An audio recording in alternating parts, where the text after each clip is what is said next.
Hi, in this video, I'm going to show you the easiest way to securely migrate mailboxes and public folders from on-prem Exchange to Microsoft 365. As you may know, the native migration from Exchange to Microsoft 365 has some serious limitations and requires a lot of preparation. For example, some migration methods support a limited number of mailboxes only, while others require a hybrid Exchange deployment. You'll need to patch your source server to meet the migration requirements, and your organization will experience email downtime during the migration process. Plus, there's a lot of partial scripting involved, and there's no data filtering, pause or resume options, or reporting. CodeTwo's cloud migration solution can help you avoid all these hurdles and easily move mailboxes from Exchange Server 2010 and later to Microsoft 365. You can also use it to migrate from another Microsoft 365 tenant or from any email server supporting IMAP. See the link in the video description to learn more. So today, I'll be migrating from Exchange 2016, but the steps are pretty much the same for other versions of Exchange or when you migrate between two Microsoft 365 tenants. Okay, so let's begin. I've installed the CodeTwo migration tool on a PC connected to the source Exchange domain, and I've also prepared the target Microsoft 365 tenant as explained in the article linked in the description. The program opens on the Dashboard tab. The easiest way to get started is to create a new migration job by clicking this link. Now select the source server type, it's Exchange Server in my case, and click OK. A migration job wizard opens. First, type in the name of the job here. The options you see below are used when you migrate from an Exchange server hosted by a third-party vendor like Intermedia or Workspace. Such migration requires a CSV file with a list of matched source and target mailboxes. See the link in the video's description to learn more. If you have full access to your source Exchange server, use the default settings and click Next to continue. In the next step, select the type of mailboxes you want to migrate. Primary mailboxes, archive mailboxes, also known as in-place, archives, or both. Note that a single license of the program allows you to migrate both the primary and the archive mailbox. So if you have turned on mailbox archiving in your source Exchange environment, go ahead and select this option and go to the next step. This is where you select which source mailboxes are going to be migrated. But first, you need to configure the connection to your source server. To do this, click here and select Add New Source Connection. This opens the wizard. In the first step, select the protocol you want to use to connect to your source Exchange server. You should always use Exchange Web Services because MAPI is a legacy protocol that should be used only when migrating from Exchange 2010 without Service Pack 1 installed. Click Next to continue. In the server connection step, use the Auto Discover Exchange Server option if you want the wizard to find the right server for you based on credentials you provide in the next step. Otherwise, choose the second option and enter the fully qualified domain name or IP address of your source server domain. Let's use Auto Discover and proceed to the next step. Here you need to enter the credentials of an admin account that the program will use to access source mailboxes. By default, the wizard automatically fills in the admin account UPN field with the admin that's currently logged in. If you want to select another admin, you can enter their UPN here or click Browse to select the right user from your Active Directory. Then enter the account password. Note that the admin account selected here needs to be assigned specific admin roles that are shown here. But no worries, if the account doesn't have them, the program will try to assign them automatically in the next step. Let's continue. Click Configure to create a connection to your source server. When the process is complete, click Finish to close the connection wizard and return to your migration job. As you can see here, by default, all mailboxes and public folders from your source server are included in the job. You can change the migration scope any way you like by removing items from the list and using these options to add specific users or Active Directory groups, define an email address filter, and so on. Just note that migrating public folders consumes more licenses, as explained here. If you want, you can use the exceptions list here to exclude selected mailboxes from the migration job. When you're done, click Next. Now it's time to set up connection to your target Microsoft 365 tenant. Click here and select Add the new target connection. Again, a simple wizard will guide you through the process.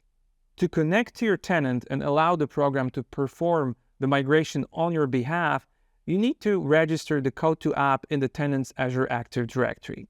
On the Application Registration step, select this option if you want the program to register the application automatically, or select the second option to register it manually. You'll find guidelines for manual registration in the video's description. Let's use the automatic registration. Click this button, sign in with your tenant's global admin account, and accept the permissions. Our program uses OAuth 2 for authorization, so it never reads or stores your credentials. You will be automatically taken to the next step. Click Configure to connect to your Microsoft 365 tenant, and then click Finish to return to the migration job settings once again. Let's go to the next step. Click here to open the Match Mailboxes window. This is where you can easily match the source and target mailboxes based on a range of matching patterns. And the coolest part is that you can tell the program to create target mailboxes automatically. Both features can help you save a lot of time and work. Okay, how to begin? Click Automatch and select Automatch all mailboxes. The default matching pattern is the obvious one: match user names or display names. There are other predefined patterns available, and you can also create a custom one by clicking here. For example, you can add a pattern that matches a source email address of a certain format with target user's first name and last name. If you have a CSV file with matched source and target mailboxes, this option lets you import it. The last two settings allow you to control if the already matched mailboxes should be processed again by the automatch, and if the program should create target mailboxes if no match is found. The second setting is very useful, so let's select it. Note that the program will only create primary mailboxes in your target tenant. If you also need to create archive mailboxes, click this link to learn how to do that. You will also find it in the video description. With the setting here, you can change the properties of the mailboxes that are going to be created, provide a temporary password, and select which Active Directory attributes should be copied from source mailboxes. When you're ready, click OK, and then click Automatch. Once the matching process is complete, you'll see the summary. Click OK to apply the matching results. A detailed report on the automatch process can be viewed by clicking here. If there are any mailboxes left unmatched, or you want to match a source mailbox with a different target mailbox, you can use one of the options available here. For example, this option lets you create a dedicated mailbox in your target Microsoft 365 tenant, and these options can be used to match source and target mailboxes manually. You can even match an archive mailbox with a primary mailbox, or the other way around. It's all up to you. And one more thing, the mailboxes that haven't been matched in this step can also be matched later, so no worries.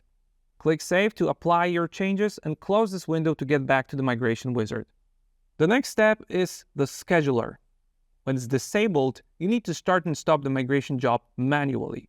But if you turn it on, the scheduler will run the job automatically during the time periods you specify. For example, only during weekends and outside working hours. By default, the scheduler performs full data migration once. So after the migration is complete, any new items that appear after the process will not be migrated. But with this option selected, the scheduler will do automatic delta migrations, which means that the program will automatically migrate the remaining data plus new items every time the job starts. You can also run a delta migration manually later if you need, so we've got you covered. Click Next to proceed. The time filter settings are useful if you want to perform a migration in 2 or more stages. For example, you can first migrate the most recent items only so that your end users can start working in the new cloud environment as soon as possible. Then you can change these settings to also include older items and complete the migration in the background. By default, the time filter settings do not apply to contact items. If necessary, this can be changed by clearing this checkbox. Okay, so let's proceed.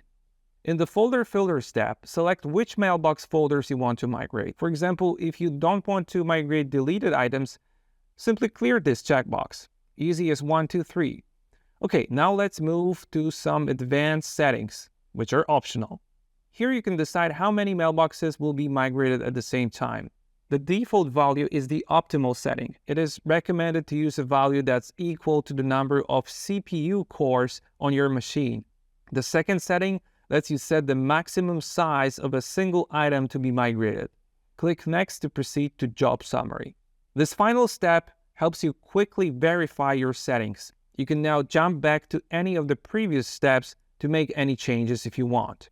If everything is okay, click Finish to create a migration job. Now take a look at the Jobs tab. Here you can monitor the progress of your migration and verify the job configuration one more time. These two cards will display reports on how all your migration jobs are performing. By clicking the gear icon, you can access the notification options. Here you can select what type of info you want the program to show you and which notifications should be sent by email. Go to the Email Notifications tab to specify who should receive these notifications. Click OK to save your changes. If there are any mailboxes that haven't been matched yet, or if you want to make changes to the way your mailboxes are matched, select one or multiple rows here. Right-click anywhere on the selection and click Match Target Mailbox. A familiar window will open. Let's close it for now. You're now ready to start your migration. If you've configured the scheduler, the migration job will start automatically according to your settings. You can also start the job manually at any time by clicking here. Let's do this now to see what it looks like. The migration speed depends on several factors: the amount of source data, your network bandwidth, source and target server throttling, and so on. By the way, the program lets you pause the job and start it again at any point without risking any errors or duplicated items in your target tenant. You can see some basic info about the migration process here. For more details, use the Reports section in the menu. For example, select a pair of mailboxes here and click the Mailbox button to get a detailed summary of all elements, folders, and items migrated between the selected source and target mailboxes. If any items failed to be migrated, their reason would be provided over here. Once your migration job completes, you're done. So that's it for this video. You're now ready to migrate your own mailboxes to the cloud. Just go to this link to download a free 30-day trial now. If you need any help, we provide technical assistance 24 hours a day, 5 days a week, at no charge, even when you test our software. Thanks for watching.